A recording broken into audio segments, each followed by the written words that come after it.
Graça e paz esteja com os meus irmãos. Quero saudar a Igreja Presbiteriana de Ibiá e parabenizar a amada Igreja pelo seu aniversário.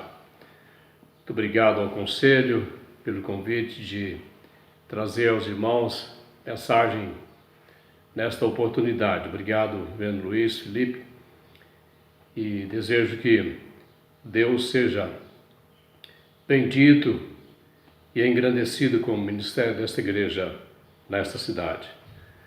Eu gostaria de deixar um texto com os amados irmãos. Abra sua Bíblia na carta de Paulo aos Romanos, capítulo 13.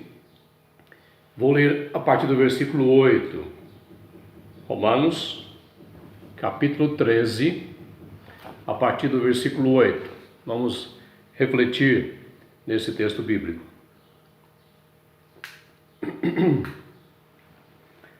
A ninguém fiqueis devendo coisa alguma, exceto o amor com que vos ameis uns aos outros, pois quem ama o próximo tem cumprido a lei. Pois isto: não adulterarás, não matarás, não furtarás, não cobiçarás, e se há qualquer outro mandamento, tudo nesta palavra se resume: amarás o teu próximo como a ti mesmo. O amor não pratica o mal contra o próximo, de sorte que o cumprimento da lei é o amor. De sorte que o cumprimento da lei é o amor. Que Deus, pelo seu Santo Espírito, possa nos guiar à boa reflexão da palavra do Senhor. Meus amados, a carta de Paulo aos Romanos tem sido considerada por muitos estudiosos a mais profunda carta teológica do Novo Testamento. O capítulo 1 até o capítulo 11, seu conteúdo é de um peso teológico sem igual no Novo Testamento, envolvendo o tema a justiça de Deus e a justificação do pecador e a sua salvação, ou a salvação do homem, pela graça e por meio da fé em Jesus Cristo. Desses 11 versículos, Paulo faz um traçado teológico de como Deus vem justificar o homem, como o homem pode ser justificado diante de Deus. A partir do capítulo 2, como Paulo sempre faz, ele faz uma aplicação prática da teologia que ele ensinou até aqui. Toda teologia cristã tem suas aplicações práticas, suas aplicações éticas, suas aplicações morais, como nós vemos no texto que acabamos de ler. Os salvos em Jesus Cristo têm o dever e a missão, como salvos neste mundo que são por Jesus Cristo, viver uma vida justa, porque eles foram justificados mediante a fé em Jesus Cristo, justificados por Deus. São chamados a terem uma vida e a exibirem uma vida santa, justa, sensata na sociedade em que a igreja se encontra. Capítulo 12, versículo 9, Paulo destaca, põe em relevo o amor cristão na sociedade em que ele vive, na igreja e na sociedade. E ele começa o texto, no versículo 9, dizendo: o amor seja sem hipocrisia. E é esse amor que Paulo diz que deve reger os relacionamentos sociais de todo cristão. Então, a exortação pastoral de Paulo para a igreja de Roma naquela época e para nós hoje, no século 21, Paulo ensina que, além do amor reger o relacionamento eclesiástico, ou seja, interno da igreja entre os irmãos em Cristo Jesus, este amor promove a unidade e a comunhão da igreja, do corpo de Cristo. Paulo vai dizer que o amor deve ser uma expressão social da igreja. E olhamos esse texto e vemos que o amor cristão é um ato missionário da igreja. Aonde a igreja está plantada, o seu amor é a maior expressão missionária que ela pode ter onde está plantada. O imperativo à igreja é fazer o bem, no seu convívio e transformação e a promoção do bem-estar social onde ela está plantada. Tanto o amor deve reger as relações da igreja, não só de Biá, mas de toda a face da terra. O amor deve reger as relações sociais com os cristãos e com os não cristãos. Por isso, o amor é o mais excelente mandamento da palavra de Deus. E como o próprio Senhor disse, principal e maior de todos os mandamentos. Pois o mandamento do amor é o parâmetro das relações e o fundamento da relação do homem com Deus, e do homem com o seu próximo, do crente com o seu próximo. Aí nós encontramos nesse texto o apóstolo Paulo dizendo o seguinte: nas relações sociais, a ninguém fiqueis devendo coisa alguma, exceto o amor. Paulo tinha acabado de falar sobre a questão da autoridade, que a igreja precisa respeitar, honrar e ser submissa às autoridades, àqueles que estão investidos em autoridades, onde ela está plantada. E agora, ele até vai tratar sobre a questão do imposto, pagar impostos a quem deve impostos, tributos a quem tributos, honra a quem honra. E ele diz: a ninguém fiqueis devendo coisa alguma. E aí há uma implicação interessante quando Paulo diz: exceto o amor com que deveis amar uns aos outros. A ninguém fiqueis devendo coisa alguma, exceto o amor. Paulo põe em exceção uma dívida que a igreja deve ter com a sociedade, que é o amor. Mas precisamos entender, quando Paulo diz exceto o amor, uma dívida, é que o amor cristão deve ser um crédito ativo na sociedade. Esta é uma conta que a sociedade tem sempre a receber da igreja. É um crédito ativo, ou se quer chamar de dívida ativa. Mas na verdade, sempre dívida ativa é porque o cara é mal pagador, foi sonegador. Não é esse o aspecto da igreja sonegar, ficar devendo o amor. Não, é que as pessoas sempre tenham crédito do amor na igreja. Porque o DNA da igreja cristã é o amor. Em todo tempo, o Senhor diz que a sua igreja deve estar disposta a amar tanto os irmãos quanto os que não são cristãos. Não pode ser diferente a igreja, porque o seu Deus é amor. Que tanto nos amou que deu o seu Filho unigênito, para que todo aquele que nele crê não pereça, mas tenha a vida eterna. Deus prova seu próprio amor para conosco. Deus é amor. A igreja não pode ser diferente porque o seu Salvador, o seu Senhor, o seu Redentor, que é o Filho Jesus, Ele é amor. E Ele se deu por nós em mais excelente amor. Ele amou o pecador, Ele amou os seus, com tão excelso amor, que Ele deu a sua vida na cruz do Calvário, por amor a você e a mim, pelo resgate da igreja. Amor é o DNA da igreja, porque aquele que nela está, que é o Espírito Santo, também é amor. O Espírito Santo não é só consolador, regenerador, o edificador, não só selo sobre o crente, garantindo-lhe a salvação, mas o Espírito Santo é amor. E no nosso relacionamento com o Espírito Santo, qual é o primeiro fruto que Paulo diz em Gálatas capítulo 5, versículo 22? O fruto do Espírito é amor, e ele segue os demais frutos. Então o Pai, o Filho e o Espírito Santo essencialmente são amor. Jesus disse que o caráter e a real identidade dos seus discípulos é o amor uns para com os outros, não foi? Você lembra disso? João 13:35? Nisto conhecerão todos que sois meus discípulos, se tiverdes amor uns aos outros. Meus queridos, aquele que assume a atitude de se dedicar ao amor, ele está imitando Deus o Pai, Deus o Filho e o Deus do Espírito Santo. Porque este é o DNA da igreja.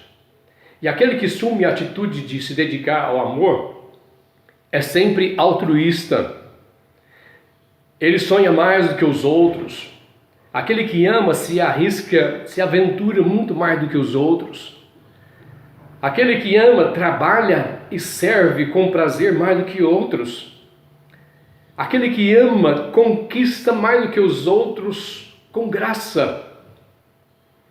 Aquele que ama é mais recompensado que os outros, porque não há recompensa maior do que a virtude do amor. Quem ama é mais realizado que outros. Quem ama agrada a Deus, pois a sua fé tem os contornos do amor em suas relações eclesiásticas e as suas relações sociais. Este é o DNA da igreja. O mais excelente de a mais excelente de todas as virtudes é o DNA da igreja, que é o amor. Vamos fazer uma outra análise desse texto e olhamos que Paulo diz o seguinte: o amor não pratica o mal contra o próximo. O amor não pratica o mal. Na verdade, o amor não faz nenhum mal ao seu próximo.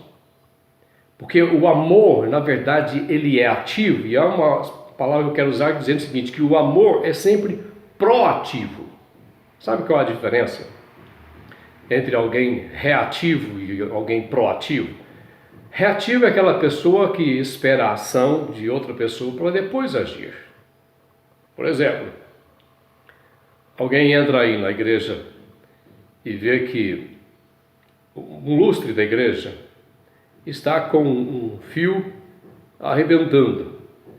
E essa pessoa olha para este lustre e diz o seguinte: esse lustre demora a cair, ainda vai cair na cabeça de alguém. Estou avisando. E aí quando cai, ele está vendo, não falei, aí vai agir.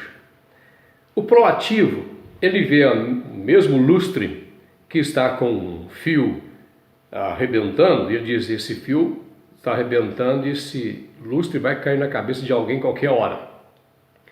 E naquele momento, naquele mesmo instante, ele toma providência de arrumar o lustre, ou ele mesmo arruma o lustre. Isso é a pessoa proativa. Assim é aquele que ama. A força deste mandamento não está apenas em não fazer o mal, mas ele é ativo, ele é dinâmico, ele não pratica o mal contra o próximo, ele não fica no aspecto negativo do mandamento, mas aquele que ama, ele pratica o bem,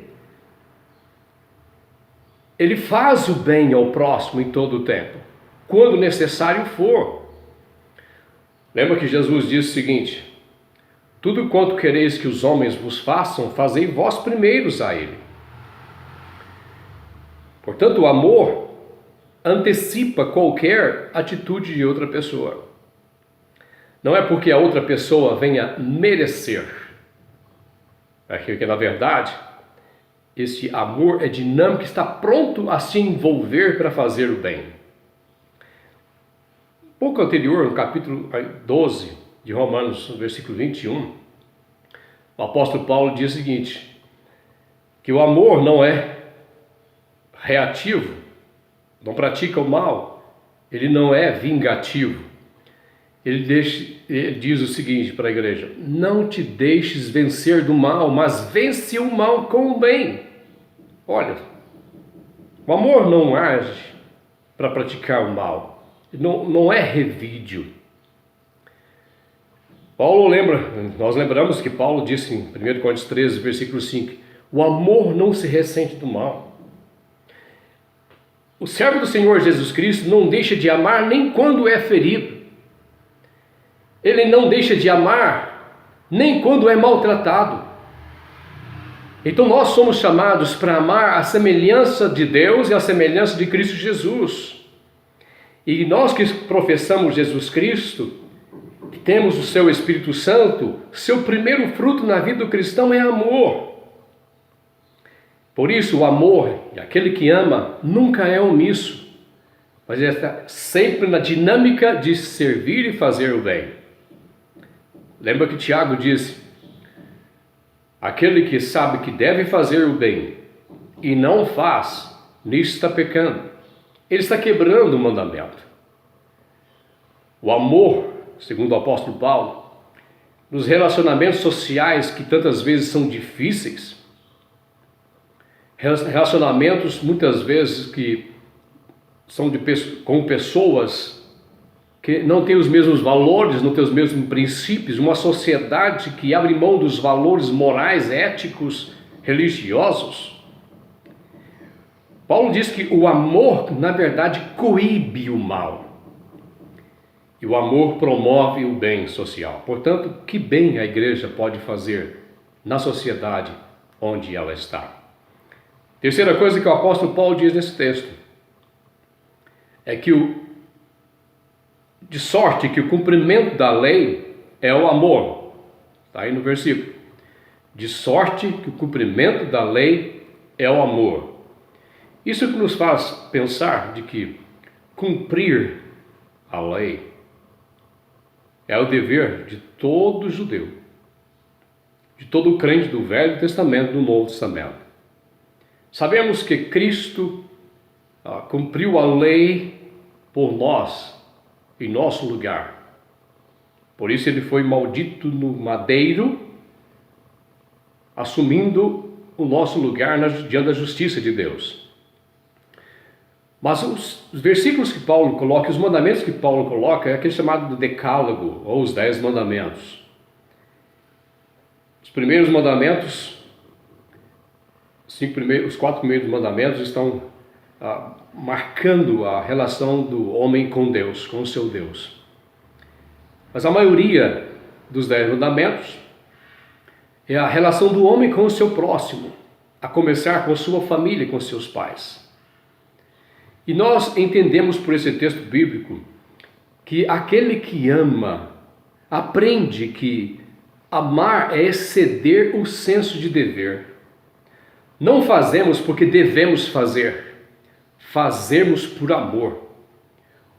O amor excede o senso do dever. Quem faz as coisas simplesmente pelo senso de dever, isso pode se tornar pesado, difícil. Porque o amor, ele excede o dever, e o amor, ele suaviza todo o peso. Quando o apóstolo Paulo diz: por isso, não adulterarás, aquele que ama a Deus, aquele que ama o seu próximo, que ama a sua esposa, não o fará pelo medo do escândalo ou ser descoberto. Mas ele evitará o adultério por amor fiel à sua aliança com a sua amada. A respeito ao próximo e à mulher do seu próximo. O amor excede o senso de dever, do medo. O dever diz: não matarás. O crente não faz um assassinato, ele não faz tal mal por causa do temor do juízo ou da cadeia. Mas o crente não vai matar porque ele é chamado a promover a vida. O mandamento diz não somente não matar, mas o crente que ama, ele promove a vida do próximo. Se importa com a vida do próximo. Diz o senso do dever: não furtarás. O crente não o faz, não por medo da prisão, do policial, mas antes ele não vai furtar, porque ele ama o seu próximo, e ele é tão generoso, que com o ganho do seu trabalho, ele aprende que o próprio ganho do seu trabalho é para fazer o bem, para socorrer o próximo e o necessitado. Então não tem o desejo de tirar dos outros, mas o amor nos faz dar aos outros. Diz o dever: não cobiçarás. Aprendemos com o Senhor a dar em vez de cobiçar. E o crente não faz a quebra desse mandamento por receio de ser desprezado pelos outros, de serem chamados talvez de mau caráter. Não é por este aspecto, mas nós aprendemos a não cobiçar, porque aquele que ama, ele produz em si contentamento, ele se alegra com a prosperidade do outro. Eu creio que aí na igreja os irmãos devem ter a sociedade da mocidade, e o mote da sociedade da mocidade é muito bonito. Diz assim, alegres na esperança, fortes na fé, dedicados no amor, unidos no trabalho. Esperança, fé, amor e trabalho. Lembrando de Paulo, diz que, porém, maior de todos eles é o amor. Que vos ameis uns aos outros. É o que Paulo espera da igreja na cidade de Roma. Porque, irmãos, o amor é o segredo fundamental de todas as nossas realizações. O amor suaviza todo o peso ministerial, faz-nos lidar com a igreja com graça, faz termos líderes, pastores, que cuidam daquilo que é de Deus. A nossa filiação ou membresia a algum grupo, alguma igreja, alguma sociedade, essa filiação, membresia, será duradoura se fundamentada no amor, será prazerosa se fundamentada no amor, será enriquecedora se estabelecida no amor. E assim, aquele que ama suporta os outros, aquele que ama compartilha, aquele que ama sofre com e pelos outros. O que ama zela, que ama cuida, vai em busca daquele que está ferido, cuida. O que ama coopera com os outros. O que ama se alegra com a prosperidade dos outros. O que ama tem empatia. O que ama não pratica o mal. Não se vangloria diante dos outros por causa de suas obras, mas sempre o faz por humildade. Assim, uma igreja que ama sempre será relevante na cidade. Uma igreja que ama tem famílias relevantes na cidade. Porque uma igreja que ama sempre suprirá, por este amor, as necessidades da igreja. Suprirá as necessidades da cidade. Ela se envolverá com a sua cidade, com movimentos sociais fundamentados no amor a Deus, no amor a Cristo, no amor do Espírito. O seu DNA é amor. Assim a igreja enriquece a cidade. O amor, portanto, é um credo que os irmãos sempre terão que suprir, pagar àqueles com quem vocês relacionam. O amor é um crédito que os irmãos eclesiásticos e a sociedade em que nós vivemos sempre terão com aquele que conhece a Cristo Jesus. Que Deus promova pelo seu Espírito, pela liderança desta igreja, o ministério desta igreja na cidade de Biá. Que o Senhor seja gracioso e os abençoe. Graça e paz, Deus Pai, de Cristo Jesus, do Espírito Santo, esteja com os meus irmãos. Amém. Muito obrigado por esta oportunidade.